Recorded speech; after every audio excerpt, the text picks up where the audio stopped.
后来乡亲咱回头过来看，台湾过去发生断桥的重大的意外，正拄好拢甲风台有关系。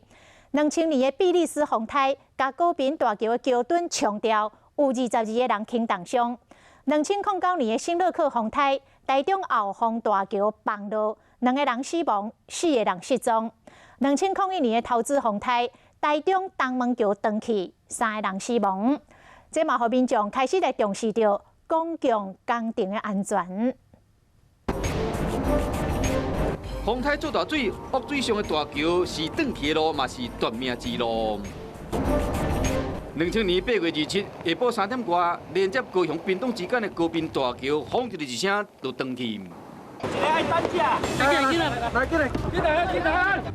警察相队员甲民众拢甲时间的比赛，赶紧救人。当年比利时风台高屏大桥好涨起来，大水冲断去，17台汽机车载落去，有22人轻重伤。时间来到2008年8月7日，中昼12点40分，中岛风台莫拉克来时阵。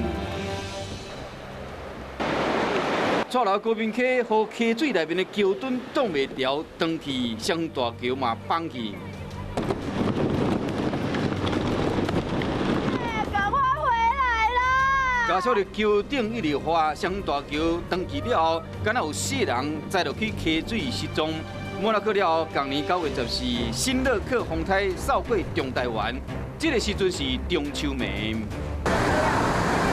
后里丰原之间的后丰大桥，因为大雨或者大架溪中大水，桥墩被冲断去，桥面嘛断去。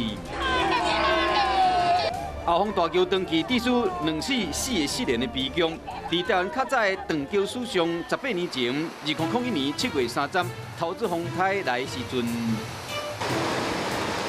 大风大雨，住伫台中的杨太太驶车要接台中一中的后生转去时，经过旧东门桥的时阵，桥汹汹断去，母囝2人拢摔落水。杨先生伫走找母囝遗体的时阵，无细字嘛落落溪水身亡。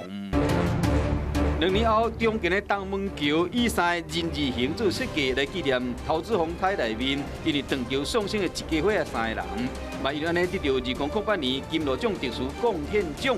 嘛，因为东门桥事件，和民众开始关心并且重视公共工程的安全。